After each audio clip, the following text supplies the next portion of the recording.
This is the Canyon Aeroad 2026, the bike that just made me faster, more comfortable, and honestly convinced me it's the best aero bike of the year. In this video I'm going to show you a brief unboxing, how the bike rides after 400 kilometers roughly, and 3 things why I think make this bike unlikely anything else for the end of season 2025 and also for the upcoming season 2026.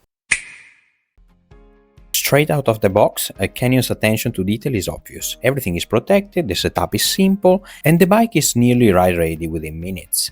The Aeroad looks aggressive even before the first pedal stroke. Pure DNA in its design. The bike feels really fast and it feels like done for speed. Yeah, it's not a climbing bike, so I was using the Trek Moon that is generally more a climbing bike. Very stiff bike, so you can always feel in control, even though I'm a very light rider. So a big problem that I have, I bounce a lot on potholes or irregular tarmac, and I feel more in control. In this one also, when I am in the hook and I stand, I can feel that I still really good feeling.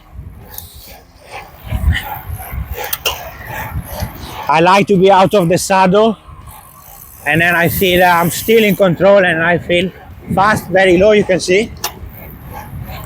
If I stand like this, I chat, it's quite windy now.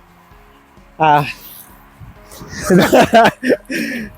even if I stand like this, you know, it's quite windy and I can still be in control of the bike, it's not going all over the place. My first impression, I think I rode around 400 kilometers already. Very good.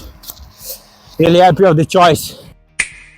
The 3 specs I want to talk about today. The most important and why did I pick this bike instead of other bikes that I was actually considering. The first one is the handlebar. So the handlebar is very specific. The cockpit of the Aeroad is the only bike at the moment that you can change the size without actually change the handlebar. And it's really good, especially if you're an integrated handlebar. You can see there are 2 screws underneath, and then you can change those one and make it larger or shorter with a minimum of 37, so 370 millimeters, and a maximum of 42 millimeters. Another great thing you can see now that is mounted, I have the Garmin mounted here. You can remove this part and is an extra that you can buy for around £400. Is the TT bar, then you can just add on top of this handlebar. This is perfect if you're doing TT or if you're doing as well Ironman, for example. You can transform this bike into a triathlon bike or a TT bike. The second really good spec that I love of this is obviously the Aero frame. Riding in the UK, there's not many mountains, so I don't really need to climb, but I'm actually quite good at climbing, so I need something a bit more aero, which is the Aero CLX7. You can go up to the CFX, which is the top frame, is only 960 grams in weight. So, I mean, you can change the bike very much and it can still be quite a light bike if you want to change all the specs, even though it's a very aero bike.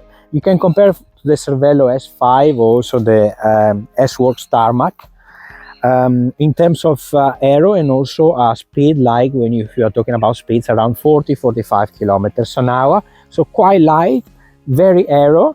So a really big improvement that you can get as well with extra specs, maintaining a very light bike. Third spec, last but not least, really important nowadays because it's in discussion, something really on trend, is the clearance of the wheels. We move from the past years when people using 25, 26 millimeter size wheels.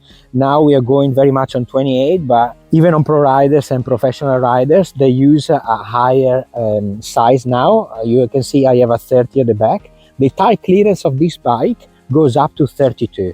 And it's a really interesting thing. So if you need, or if you cycle and ride in roads that are not perfect, a 32 gives you a lot of stability, rolling resistance, and also very comfortable in roads that are not, where the tarmac is not perfect. Altogether, these 3 specs is what made me get this bike, and I think a bike that you should consider and a brand that you should consider. if you want to purchase the new bike in 2026. And this was my verdict. And this is what I think after riding the bike for the first few weeks. Really comfortable, really in control of the bike, feels very fast with a pro performance. So I'm really happy about my choice. Thank you guys for watching the video. Let me know what you think about the Canyon Aeroad 2026 in the comment box down below. Let me know also your opinions, your comment, and also if you have one, let me know what you like about it. Before leaving, I'm going to recommend you the next video here, Bikepacking Malaysia episode 8, and don't forget to like the video, subscribe the channel, and come back here next Thursday 6:30 p.m. London time.